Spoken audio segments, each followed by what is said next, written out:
Need to restock inventory, cover seasonal dips, or manage payroll? OnDeck's small business line of credit provides immediate access to funds, up to $200,000, exactly when your business needs it. With flexible draws, transparent pricing, and full control over repayment, you can tackle unexpected expenses without missing a beat. Apply today at ondeck.com, and funds could be available as soon as tomorrow. Depending on certain loan attributes, your business loan may be issued by OnDeck or Celtic Bank. OnDeck does not lend in North Dakota. All loans and amounts subject to lender approval.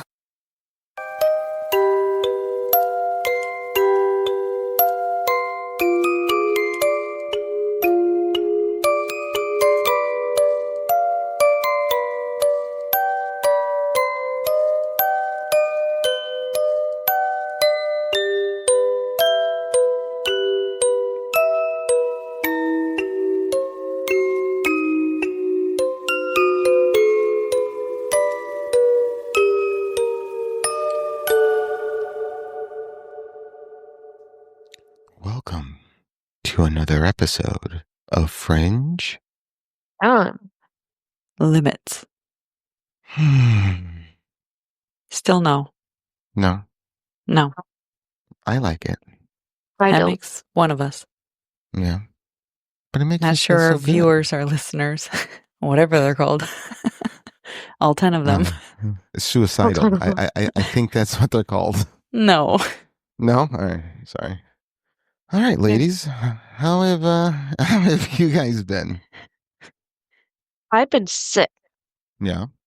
Yeah. I don't know if you can herpes? tell from my voice. No, but I could tell from the cold sore in your mouth. Herpes again? Frank, shut up. Such a mean. turd burglar. I know. I'm sorry. You know, I'm funny to some and not to others, and I'm okay with this. Two, and the rest are a no. Right. Only Steve thinks you're funny. Oh, Steve. And Brian. And Brian. Wilson. Yeah. Okay, Yeah, 3. I got 3. That's 30% of our listeners. I know. Not only am I funny to Wilson, he thinks I'm hot. He hasn't actually Brian doesn't seen really you. listen by Brian doesn't count. What's So it's that? only 20%. Who doesn't know? Brian doesn't listen. I thought he did. Remember, he hasn't listened past episode 5. My goodness. I know. Oh. Good supporter of a husband, right? Well, We need to stop giving him shout outs then. Yeah, done. No. Oh no, we can keep doing it and keep insulting him, and he would never know. No, that's true. That's a good plan. Yeah. I'd rather make him feel bad. I like it. So, Miss Lynette, how are you? Yeah, busy. Yeah. Just every day is go, go, go. I think yesterday we dug like 20 holes in the ground to plant trees and flowers and bushes and stuff like that. And I forgot today was our anniversary, so oops. I'm spending it with you guys instead of him. That's awesome. I mean, rightfully so. I mean, who celebrates 6? 6 years, Yeah. man. Yeah. That's not a milestone. It's really the 8th year you should celebrate, because if you can get past the 7th, because isn't that the proverbial itch? Yeah, the 7-year itch. You know. I guess. I mean, okay, so in 2 years I'll do something. There you go. Yeah. Yeah. Besides work in the garage. Yeah. So my next big one will be not this year, but next year, because this year will be my 14th. So it's the double itch. What's that commercial? Itch. So, all right. Well, that's great, ladies. How about you? How's your week been? Oh, it's been nuts. It's been super, super busy. I'm still training sales reps on the new platform that we did. And it just takes a lot of time and patience. Luckily, neither of which you have. Right. Yeah. Right. And then I came home Friday night and my dog had a big accident. He has diarrhea. Gross. So he has, so we've been trying to keep an eye on him, but we haven't been able to catch him poop. So today we went out to lunch with my aunt and cousin, and we came back and he had another accident. So, Oh no. Yeah, so I rushed out because we got back at 5. We had a late lunch, and I'm like, I gotta run out. That's real quick. dinner. That's No, like the latest lunch No, you could possibly never have. We went to Fat Rosie's at 2, so we got there at 2. Oh, okay. You started lunch at 5. I'm like, you ate dinner. Yeah, I was like, that's no. that. No. So yeah, Missy and I got there at 1, and I had. By the time everyone showed up, I was ordering my 3rd margarita. So a spicy one. Margaritas. I love frozen. Oh my God, you're so lame. I am a basic bitch with margaritas. Let's say you're definitely a basic bitch. Yeah, but I had 2 strawberries and a mango. You should have done a swirl. You know what? I'm not sure if they did swirls. I thought they did. Maybe. I just didn't ask. I was too busy just drinking. Well, slurping. Get a swirl next time. Yeah. All right. Well, I hope your pup is better. I didn't mean to say it was gross. I just don't like that word. What word? Diarrhea. Yeah, ew. It's just a gross word. Well, you know what? You know where he always has his accidents? Right there in the studio. Exactly. So fun. Not only glad we're remote today. Right. I had to clean that up. And then I had to run out and get him chicken and rice.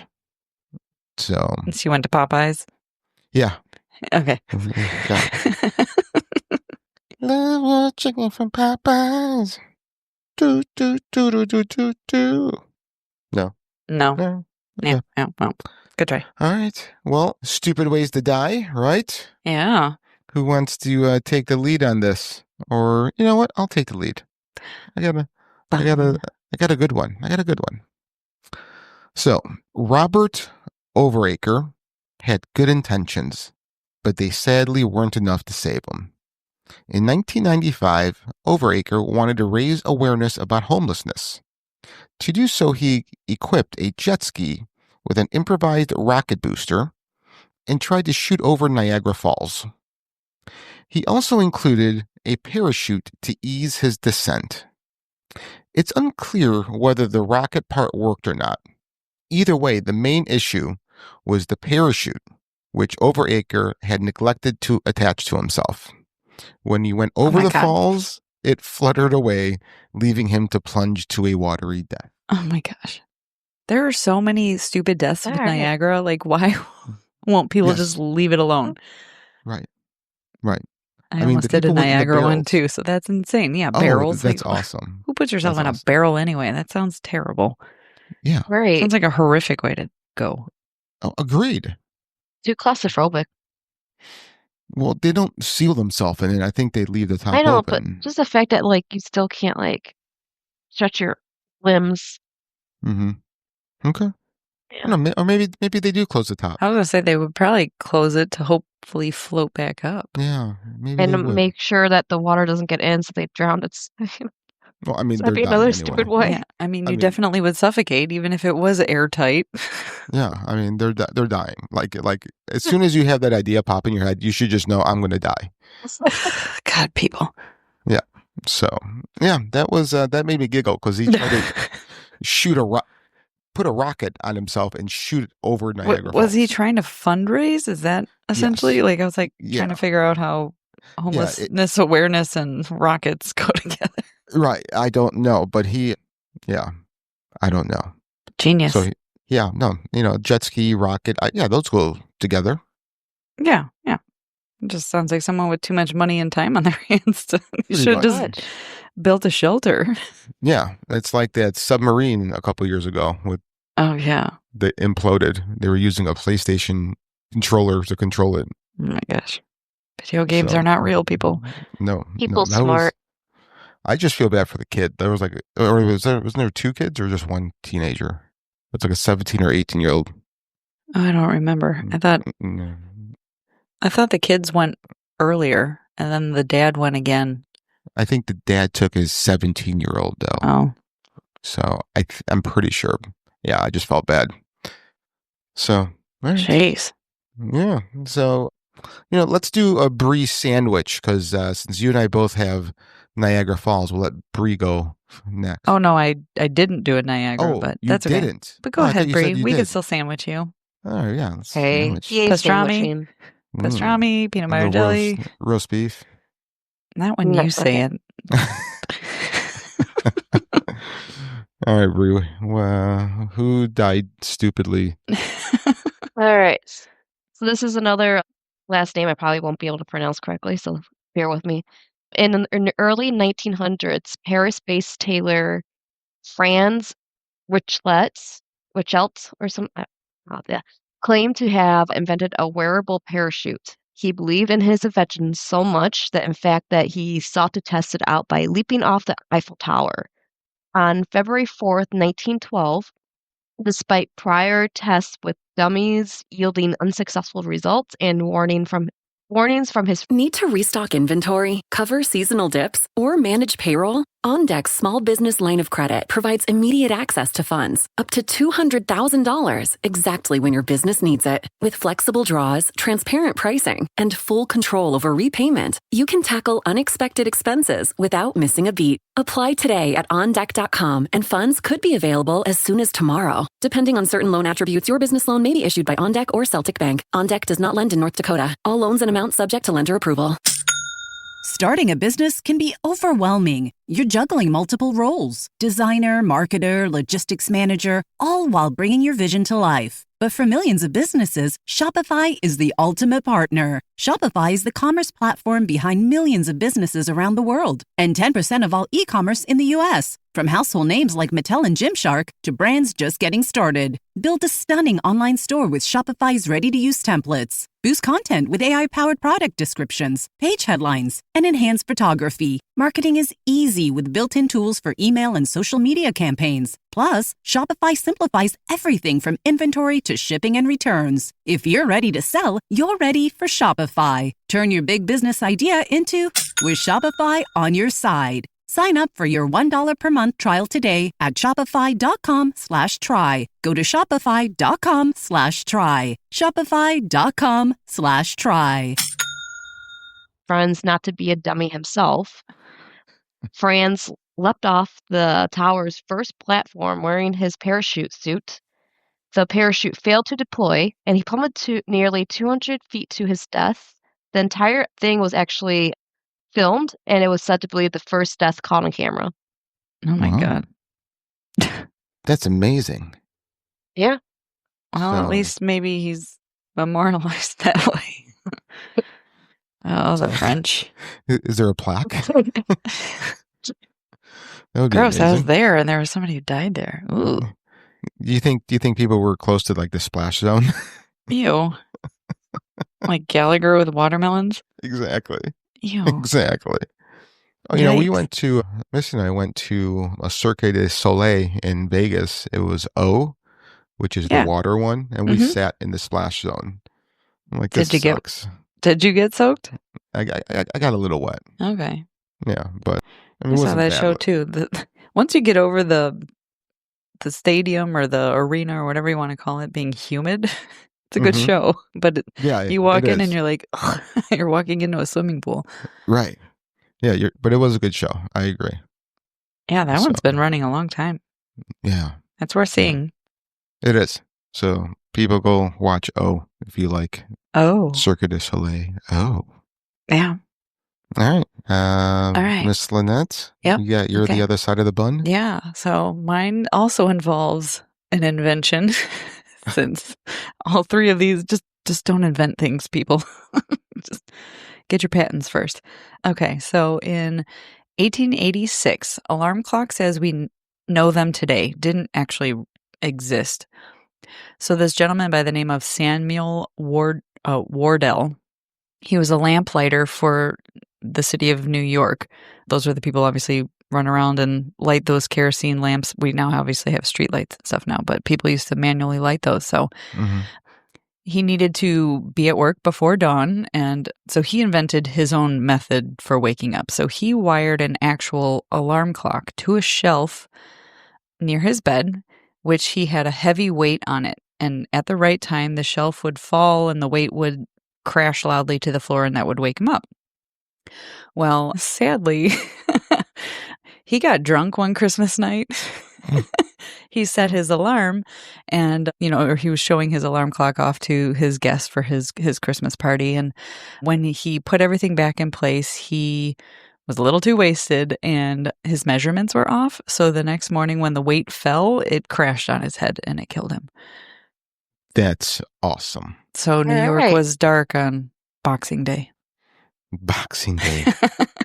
Do you know what that means? That's when families would box up their leftover foods for the servants and everything. Is it? That's what I learned in Australia and New Zealand who celebrate it. Oh, I think Canada's Boxing Day is when people move. So they box up their stuff. I don't think that's true. That's what I heard. I could be wrong. Some 100%. Canadians were lying to you to make you sound silly. Sillier. Sorry, correct myself. Canada? Are you guys doing this to me? Canada. I mean, it sounds like something my grandpa would do. Would just pronounce a word wrong or tell you something, and then when you say it in public, you look like a fool. Yeah. Yeah. Oh, Canada. Yeah, it was like what I was told was like all the wealthy families, they would celebrate their Christmas holiday and they would have all these feasts and they'd have all this leftover food, and that was the one time that the wealthy families shared their wares. Wealth. Their wealth. Their num-nums with the staff. They're way too much money. But today, Boxing Day is just like another Black Friday. It's a super insane shopping, bonkers crowds. Oh, wow. Yeah. Well, good for New Zealand and Australia. Yeah. And do they get the crazy crowds like we do? People stomping each other. It wasn't violent, but it was well, at least when I was there, it was packed. There's people everywhere, but no atrocities. No other dumb ways to die. Standing in line, waiting for a TV. Yeah, pretty much. Getting stabbed. So, all right. Yeah. Well, ladies, what are we talking about today? Don't invent things. Sorry. Yeah, we did talk about that. I know. Moral of the story, I just want to reiterate it. Okay. Otherwise, you'll be on our podcast. This is true. You will be on our podcast. So, yeah, today, what are we talking about, Bree? I think it's the Radium Girls. I was going to say random, and that's why I was like... The Random Girls. The Random Girls? Hey, I like those too.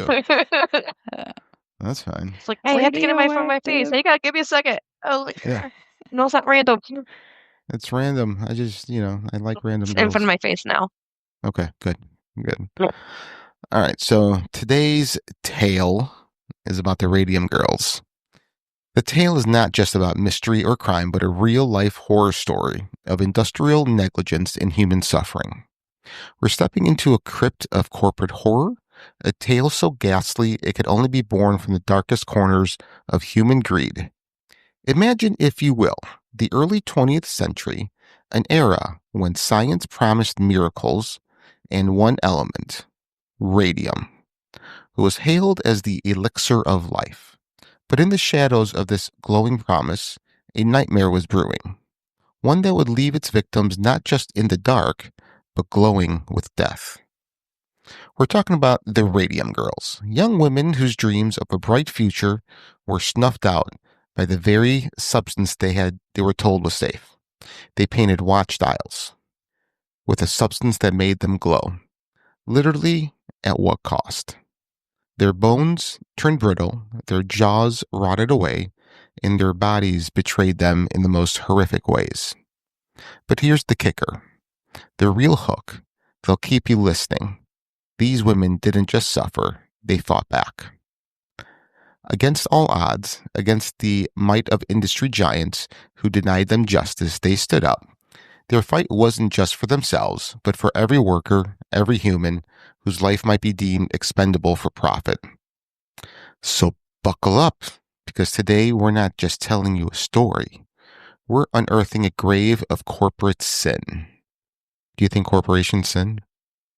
Corporations the devil? The devil. Money's the devil. You the devil. I am a demon. Cypress. You guys want to take a look at my tail? You. No. Okay. No, thank you. All right, we'll delve into the lives of these brave souls, the gruesome details of their decay, and the chilling legal battles that followed. You might think you know horror, but the Radium Girls, they're the kind of horror that glows in the dark. And trust me, you won't be able to look away. Stay with us, because after this, you might start seeing the world in a whole new, darker light as this story is about to light up your darkest fears. Dun dun dun. In the early 1920s, a group of young women in Connecticut, New Jersey, and Illinois were employed by the United States Radium Corporation to paint radium-tipped watch dials.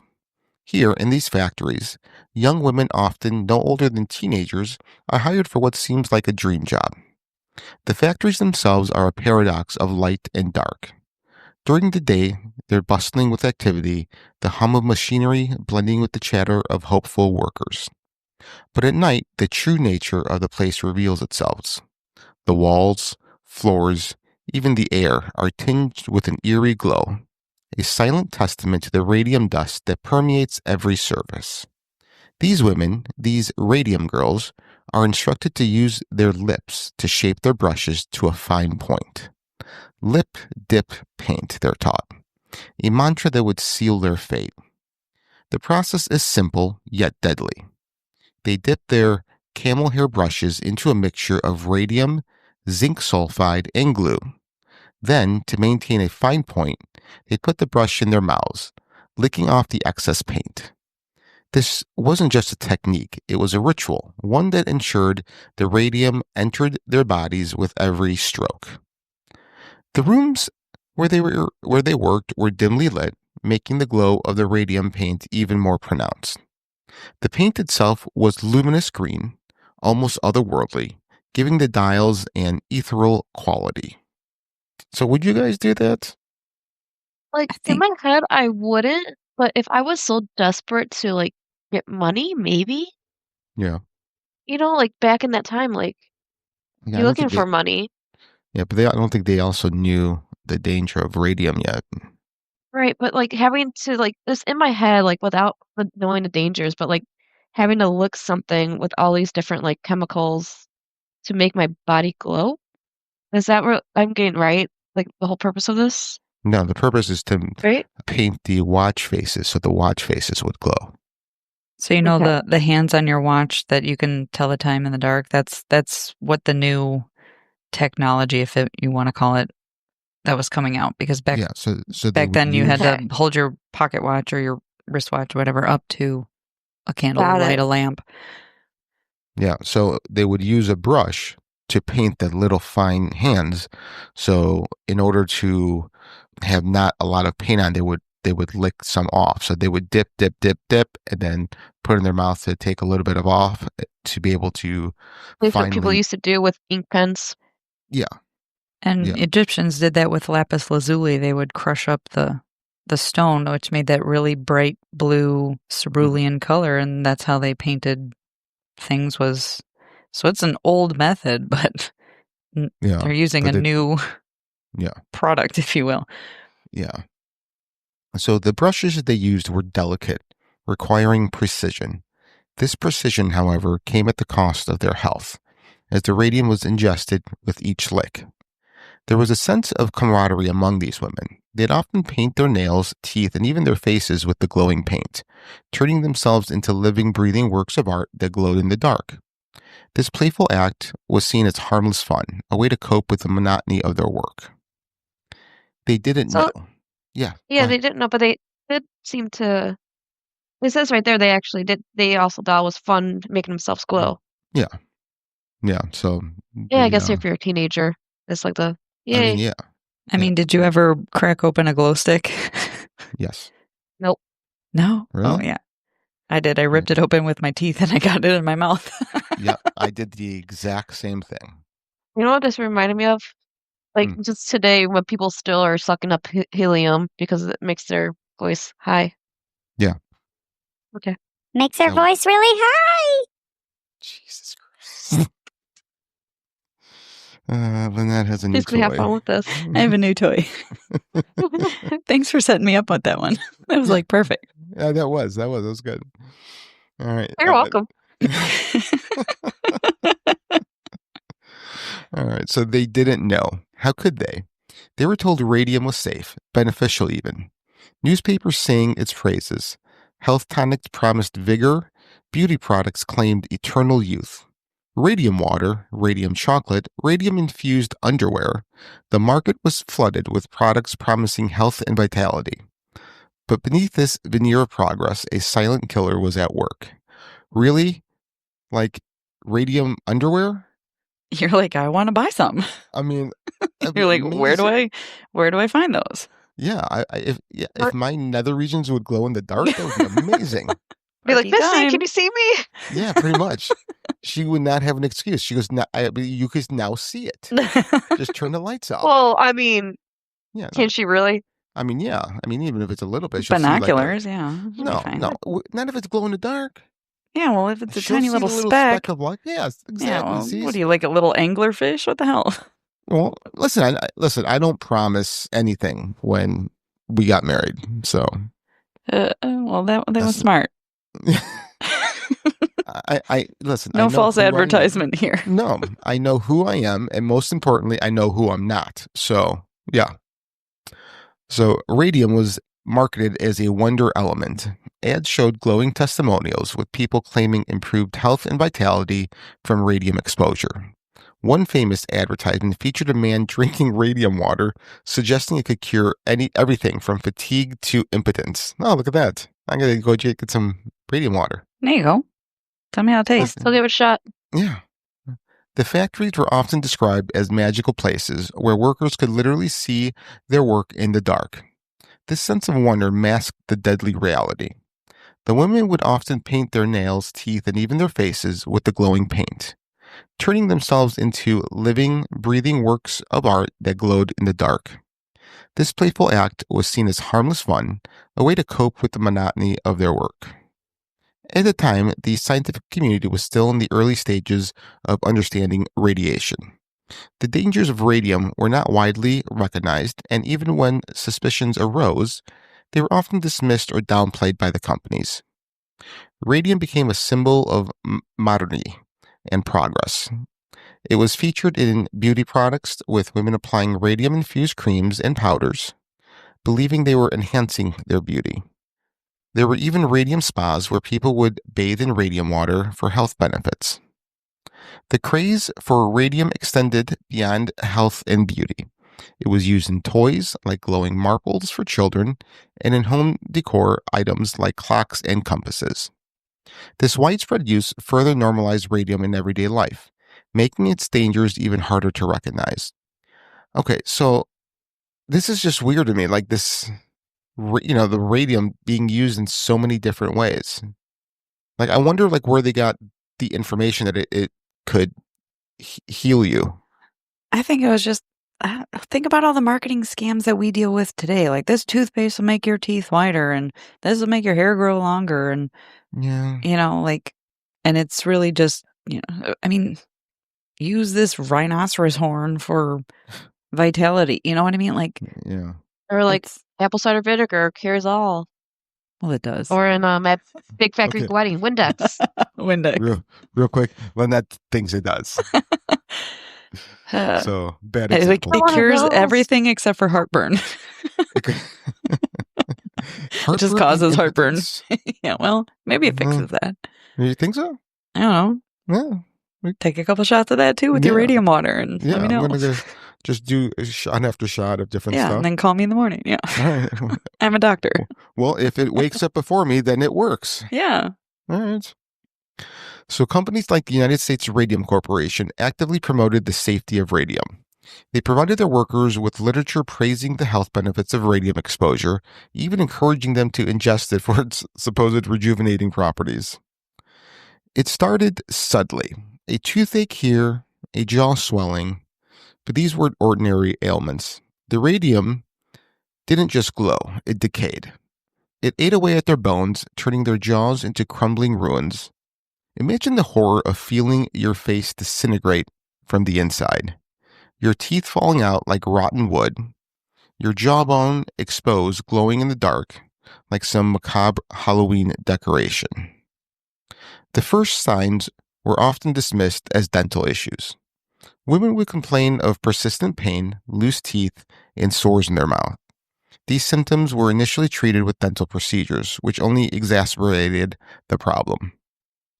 Doctors unfamiliar with radium's effects often misdiagnosed these symptoms. Some thought it was syphilis or other common diseases of the time, leading to treatments that were not only ineffective but sometimes harmful. Over time, the effects became more pronounced. Women experienced anemia, fatigue, and bone fractures. Their bodies were literally falling apart from the inside out. With radium causing necrosis of the jaw, known as phossy jaw, due to its similarity to phosphorus poisoning. I once knew a girl named Phossy Jaw. Of course you did. This was perhaps the most horrific symptom. The jawbone would begin to decay, leading to severe pain, swelling, and eventual disintegration of the bone. Teeth would loosen and fall out, often with pus-filled sores developing in the mouth. Surgical intervention was often That's another word I necessary. hate, just for the record. What, pus? Yeah. Pus. It's the worst word. Really? It's the worst. Okay. So pus and diarrhea. Yep. What was that, Brie? Pus. Stop it. Diarrhea. Stop it. Yes. So surgical intervention was often necessary, but due to the radioactive nature of the bone, healing was nearly impossible. Chronic exposure led to severe anemia. The radium affected the bone marrow, reducing the body's ability to produce red blood cells, leading to extreme fatigue, pallor, and weakness. Radium would replace calcium in the bones, making them brittle and prone to spontaneous fractures. Even minor movements could result in broken bones, which were slow to heal due to the radioactive damage. Skin exposed to radium would develop lesions, ulcers, and burns. These would often become cancerous over time, with the skin glowing eerily in the dark. Inhaling radium dust led to lung problems, including fibrosis and increased risk of lung cancer. Coughing up blood was not uncommon. Over time, the radium would affect the entire body. Symptoms included hair loss, nausea, vomiting, and severe weight loss. The immune system would weaken, making victims susceptible to infections.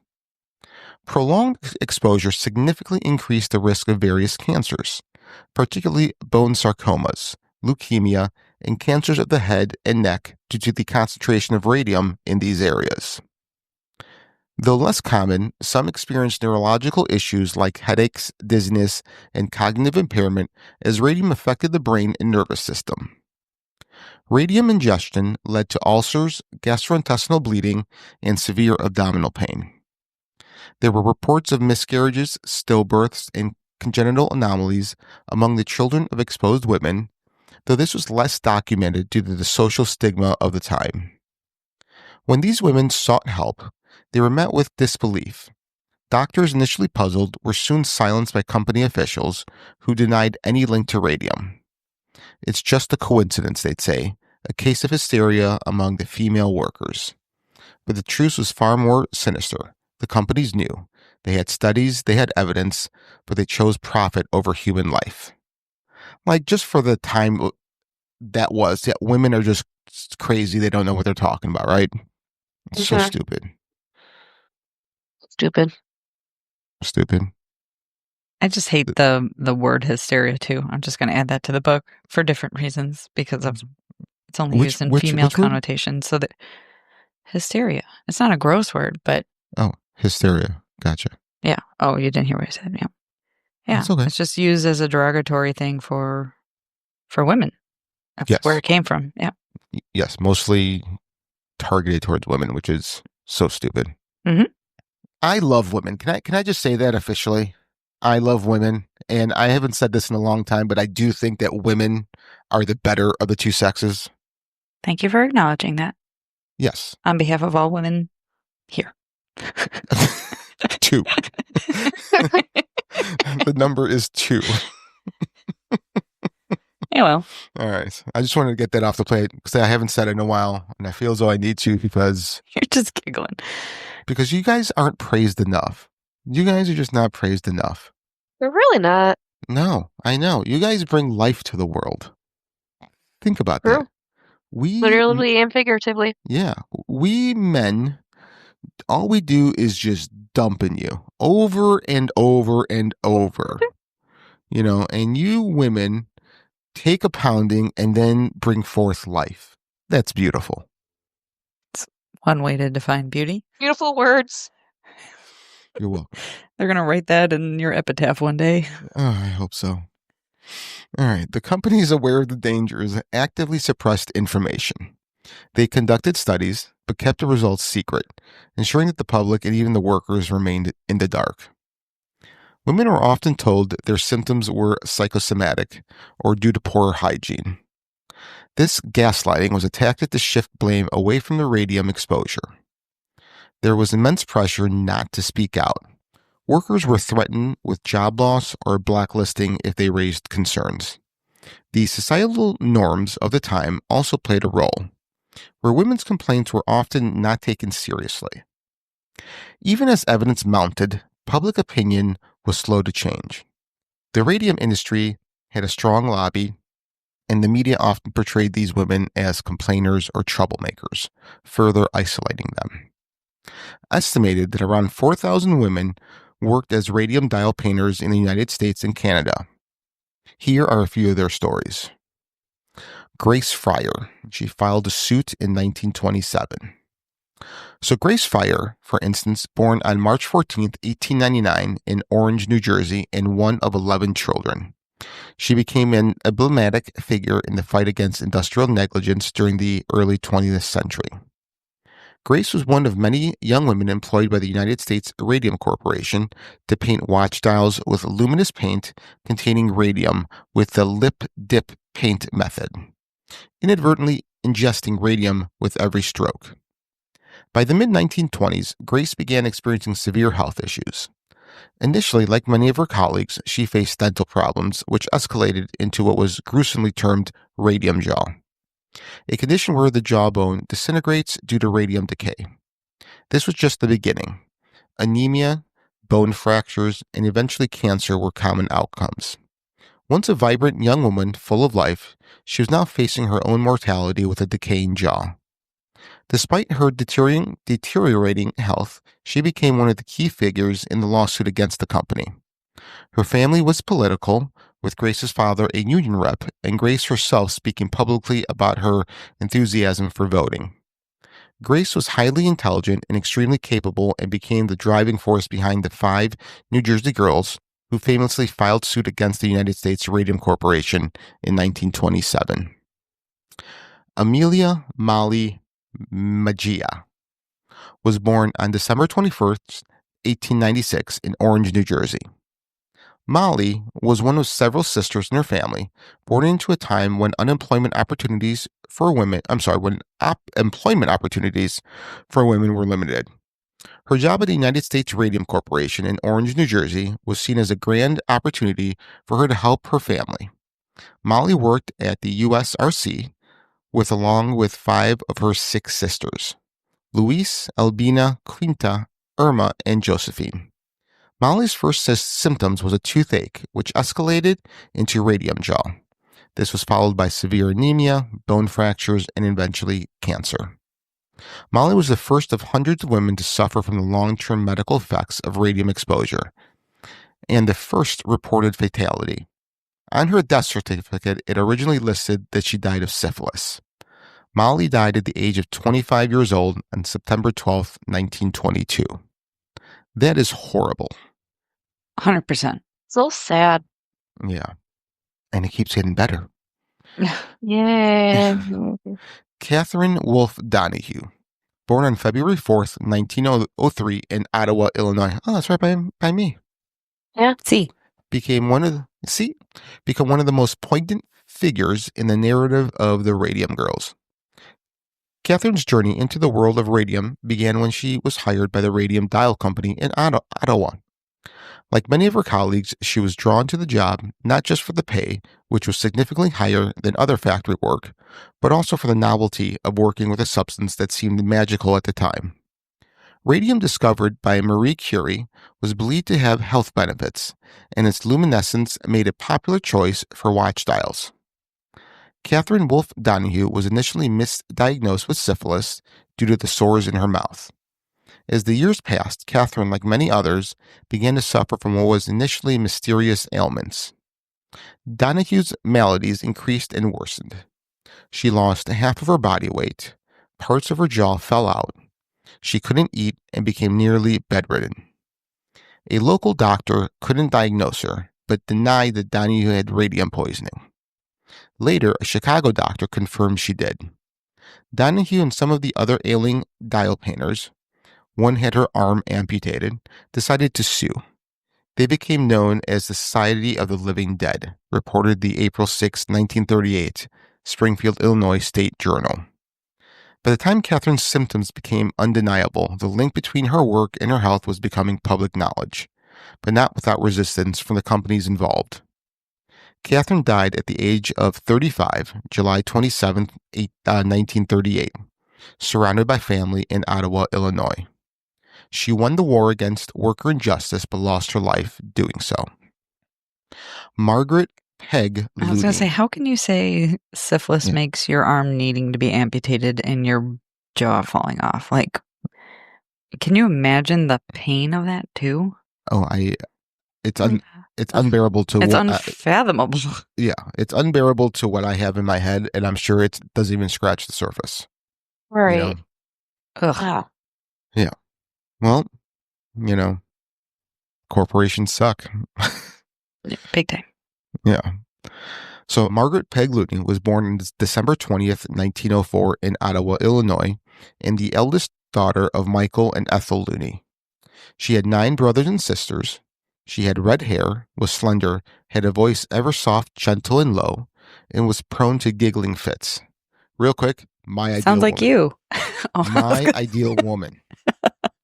I love redheads, number 1. Soft and low. And then soft and low. Tell Missy go dye her hair. Oh, she'll never do that. She's not fun. She dyes it not. blonde. Yeah, she She wouldn't gets look good as a highlights. redhead. Who, Missy? Yeah. No, agreed. She is white enough. No, she would not. No, I don't think she would look good. Did you know Tide has been upgraded to provide an even better clean in cold water? Tide is specifically designed to fight any stain you throw at it, even in cold. Butter? Yep. Chocolate ice cream? Sure thing. Barbecue sauce? Tide's got you covered. You don't need to use warm water. Additionally, Tide Pods let you confidently fight tough stains with new ColdZyme technology. Just remember, if it's gotta be clean, it's gotta be Tide. On Deck is built to back small businesses like yours. Whether you're buying equipment, expanding your team, or bridging cash flow gaps, On Deck's loans up to $250,000 help make it happen fast. Rated A+ by the Better Business Bureau and earning thousands of 5-star Trustpilot reviews, On Deck delivers funding you can count on. Apply in minutes at OnDeck.com. Depending on certain loan attributes, your business loan may be issued by OnDeck or Celtic Bank. OnDeck does not lend in North Dakota. All loans and amounts subject to lender approval. As a redhead. Oh, you don't think so? No, Oh, okay. she's a blonde. Well, Stay yeah. that way, Missy. Don't listen to this guy. No, I've never asked her to do that. I'm just saying that she wouldn't. I'm just saying if she ever listens, don't listen to that guy. If keyword if Sheila Yeah, really yeah, listens. Yeah. No, she probably won't. stopped it when Brian stopped. No, she listened, I think, to the first episode and said that my voice is so soothing that she kept falling asleep. Because that's like her safety blanket is my voice. Oh, Yeah. So. or maybe yeah. you're just boring. Maybe. I mean, do you think that people put this on to fall asleep to? I would. Yeah. All right. Maybe. All right. Well, Wilson good might. to know. Good to know. Thanks, guys. Wilson might. Wilson. I'll ask him tomorrow when I see him. Okay. What's the last voice you hear before you fall asleep? That's fucking crazy. Because like I don't even like hearing the voice in my head before I fall asleep. Did you know that the voice in your head cannot get louder? Yeah. Always one volume. I did a learn the other day, and that's what I learned. Why does it always sound like it's screaming? Oh, Well, it doesn't get louder, but the It's pressure gets. imagination. There's like a pressure behind it instead. yeah. No, Not for you? Not for me. Hmm. No. You're just out there. Yeah. Okay. And that's why you belong on the podcast. I'm on the fringes. You are the fringe. I am the fringe. You're beyond. All right. So her fiance was Charles Chuck Hackensmith. Her closest friend was Marie Becker Rossiter, and she was good friends with Catherine Wolfe Donahue. Known to be highly intelligent and scholarly, she aspired to be a school teacher. When Peg was fresh out of high school at the age of 17, she began dial painting at the Radium Dial Company, in part to help earn money for her family. She was drawn to this job for its promise of better wages compared to other available jobs. Darlene Halm, niece of Peg, recalls a time. I can remember my family talking about my aunt bringing home the little vials of radium paint. They would go into their bedroom with the lights off and paint their fingernails, their eyelids, their lips, and they'd laugh at each other because they glowed in the dark. Looney wasn't alone. On their breaks at work, a lot of the painters did the same thing. Some even wore their party dresses to work so they would glow. 6 years later, Looney became sick. Problems had begun much earlier when she had a tooth removed and the site never healed. She was anemic, couldn't walk from hip pain due to bone degeneration, and her teeth and bits of jawbone were falling out.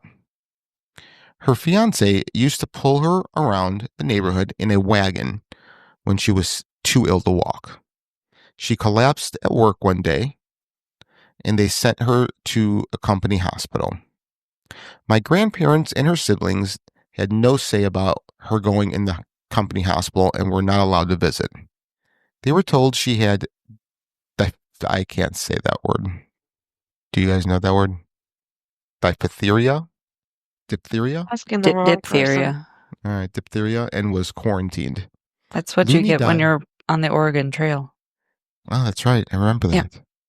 I used to die of that. I think it's all the from time. bad water. I don't know. I have to Alright. Google it. Okay. Google. Yeah, so Looney died in the hospital on August 14th, 1929. She was only 24 years old.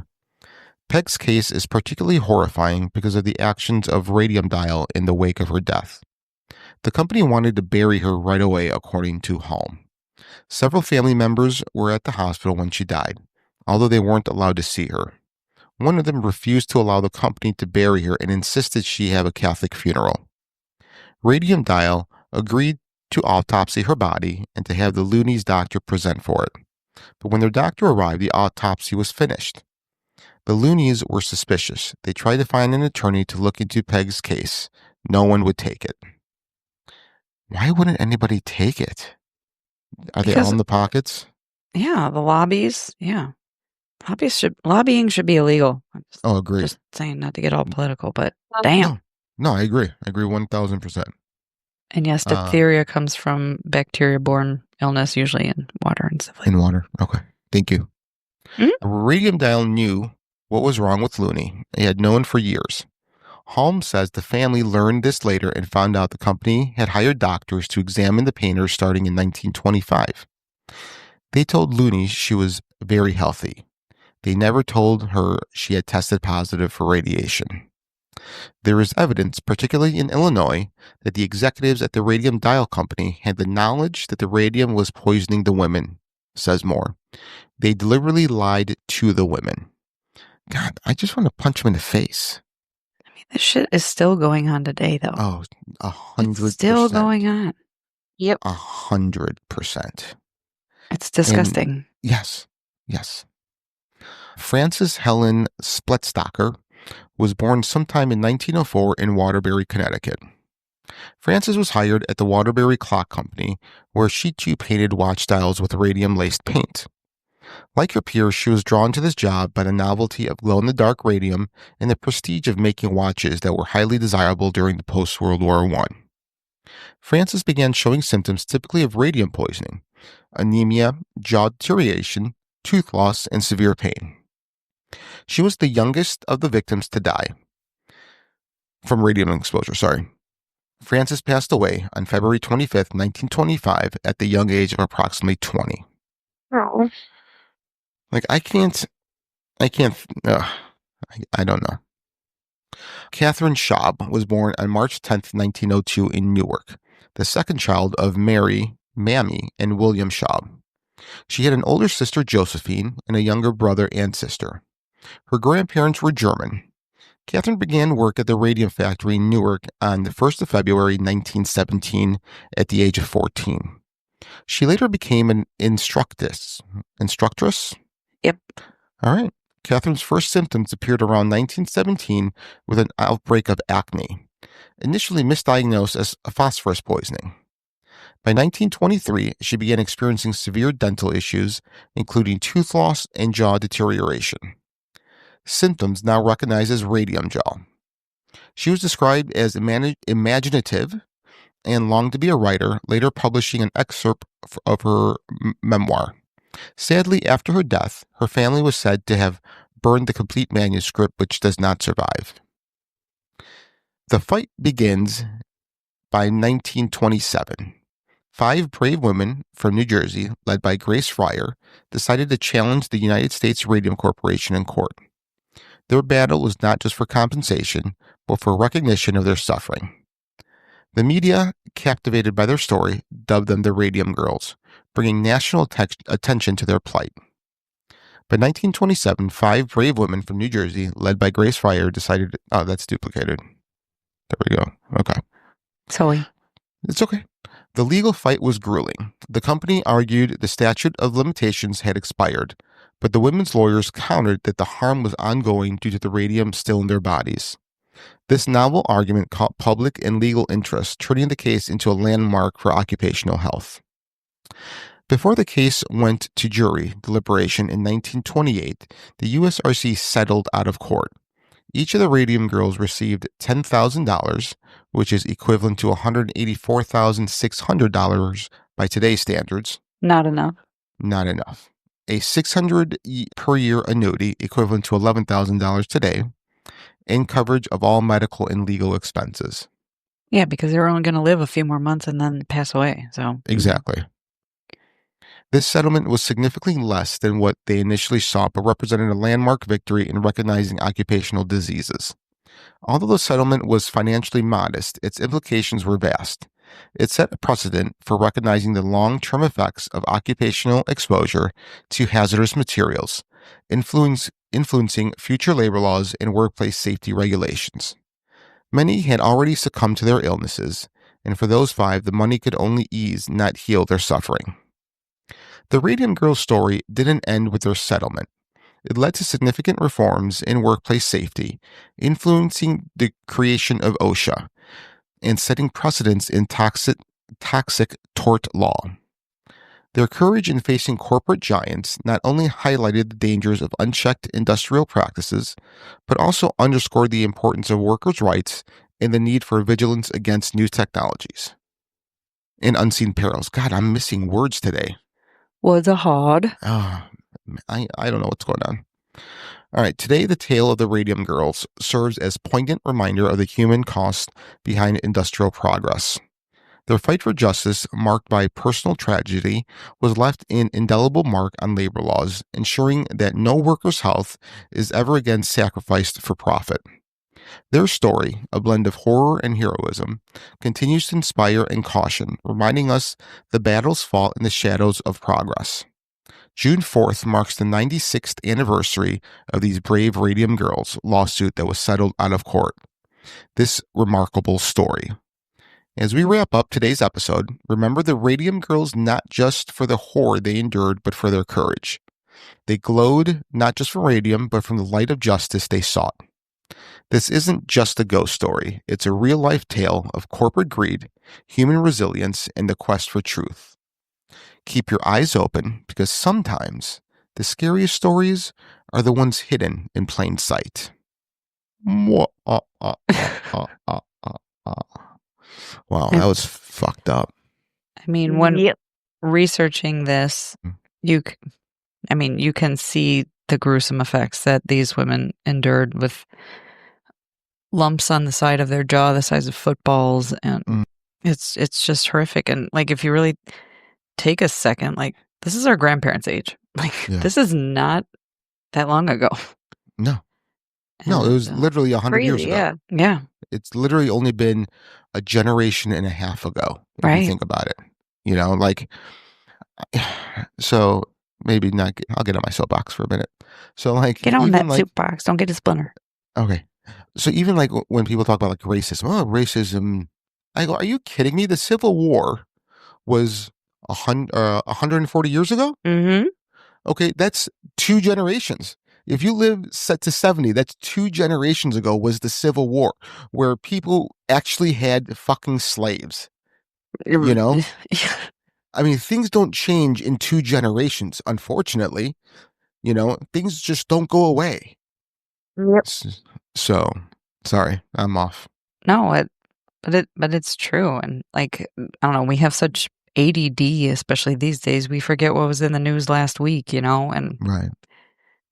it's just wild. Like, people working with what's that stuff that was always in the tile? Asbestos and stuff like that. Oh, Like, oh yeah, yeah. that's fine. Just put that in the floor. It's good. Right. And You that know, was, Or lead and paint. yeah. And that was 40 years ago? Yeah. You know, that wasn't that long ago. That was like when I was born. So, yeah, you're right. Yeah. And I know, like, I hope I get this right. I'm trying to remember it, but I had a friend who like worked on HVAC, Mm-hmm. air conditioners and all of that, and contracted, I think it's Lou Gehrig's or something. It's a lung disease from basically inhaling like the moldy or the wet Oh, gases that come out of air conditioners. Like, a job that you wouldn't think is hazardous to your health, yeah. It's generally considered safe. it's not Lou Gehrig's disease. I thought I it was know what you're ALS, talking about. but You're maybe talking not. about. Yeah, ALS is Lou Gehrig's disease, right? Yeah. Yeah. ALS, I don't think they have like a cause or anything with that yet. No, they don't. No But cause, no cure, nothing. it's probably the use of some chemical that we think is safe. Probably. Yeah, but how did I think what you're describing, I think Brian's uncle passed from that. yeah, I can't think of what it is. the lung thing? Yeah, because I remember him saying that he got like some type of cancer or something with like lung mold from his work, and he was a police officer. Wow. Can't Is remember what it it was. sarcoidosis? I don't know. No. Okay. All right. It just sounds like a made up word, but I know it's not, but it doesn't sound like a real word. I mean, it's not. I just made it up on the spot. Oh, okay. Good job. Yay. Scrabble, count it. It's a triple and a double score. Yeah, there you go. Miss Bree, what are your thoughts on this? I'm gonna have nightmares for sure about this stuff because like it's the fact that it's happened in real life and like the whole like random jaw. I keep saying random. Can I Radium. radium jaw? That part, like it's just going through that pain. Mm-hmm. It's like torture in my head. So Yeah. it's unbelievable. These girls are just like their strength and like trying to fight this while fighting what they're going through. Yeah, like can you imagine taking on a corporate giant like they're saying while you're sick? That's just wow. That's bravery. Yeah, and plus they don't play fair, No. and all that. They have deep pockets and you're just a little guy that they just try to hush up. Yeah. There is speaking of big corporation, what's the really big construction corporation in Illinois? Oh, God. Like high-rise type of construction? Just general contractor construction. What is that name? I can't remember the name. But and I'm not sure if they still do this, but they used to do this, and my best friend's family company was whatchamacallit, was done in by this. So they would get like small companies to bid out work to. And if they hired these small companies, what they would do is they would pay them half up front and then half at the end of the project. Well, they would never pay the second half. So when they went to court, they had such deep pockets, they would just keep extending the court date. Yeah, wow. I do vaguely remember hearing about something like that. Yeah. They better not still be doing it. If that came out in the news, they'd be out of business maybe. Yeah, hopefully. but yeah, my best friend's probably hired by the excavating dailies. company. Yes. God, I can't remember the name of company. Anyway, so I mean, yeah. The Just, cancer that his uncle passed from was esophageal cancer. mhm, Esophageal. Is Yeah. Yeah, does esophageal, that yeah. sound familiar with that? Maybe. I'll have to check with my sister, but yeah, still. It's crazy. Yeah. All right. Wow. Lynette, anything That's else sad to note. add? Yeah, anything else to add to this heartwarming story? If your work tells you to put something in your mouth, say no, even if it's a pizza party. What if you work at a brothel Well, you and it's still on the might get menu? sick from that too. So Porn star. still might get sick from that too. It's a work hazard. OSHA. Call OSHA. What if you're like you work at like a popsicle or a sucker plant Oh, and you're supposed to test them? Would You you can't put it in trust your mouth taste then. testing new flavors after this story? I mean, candy? Free candy? You are What's a in the little back kid. of the van? Yeah. Yeah. Hey, mister, what's this white van doing here? Oh, it's full of candy. Puppies. Come on in. Candies and puppies. Yeah. Oh, Brie. How you have not been abducted, I don't know. No. I So don't when know. the time actually does come, I do actually have common sense. It's just I talk about it now, but when like people come up to me like, "Hey, I got this," you look strange. I'm gonna walk away. I don't buy that. I don't buy that at all. Have you ever seen those videos of like parents testing their kids and they're like, okay, so if Yeah. a stranger comes up to you in a van and says, I have puppies or I have candy, what do you say? Yes, please. Yes, please. No. Or yes. No, that's not what you say. Oh, yes, please. Nope, still wrong. That's awesome. All right. Well, that's it for this episode. Mhm. Thanks for listening. My name is Frank, My name is Brie. And this is Lynette. and you've been listening to Fringe. Dion.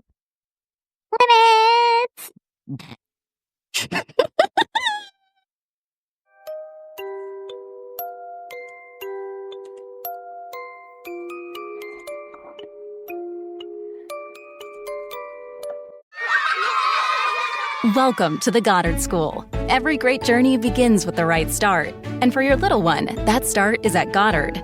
With over 35 years of experience in early childhood education, Goddard knows how the right start lays the foundation for a remarkable future.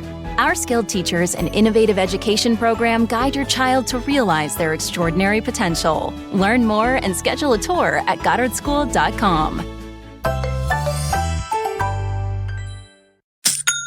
Starting a business can be overwhelming. You're juggling multiple roles: designer, marketer, logistics manager, all while bringing your vision to life. But for millions of businesses, Shopify is the ultimate partner. Shopify is the commerce platform behind millions of businesses around the world, and 10% of all e-commerce in the U.S. From household names like Mattel and Gymshark to brands just getting started. Build a stunning online store with Shopify's ready-to-use templates. Boost content with AI-powered product descriptions, page headlines, and enhanced photography. Marketing is easy with built-in tools for email and social media campaigns. Plus, Shopify simplifies everything from inventory to shipping and returns. If you're ready to sell, you're ready for Shopify. Turn your big business idea into with Shopify on your side. Sign up for your $1 per month trial today at shopify.com/try. Go to shopify.com/try. Shopify.com/try.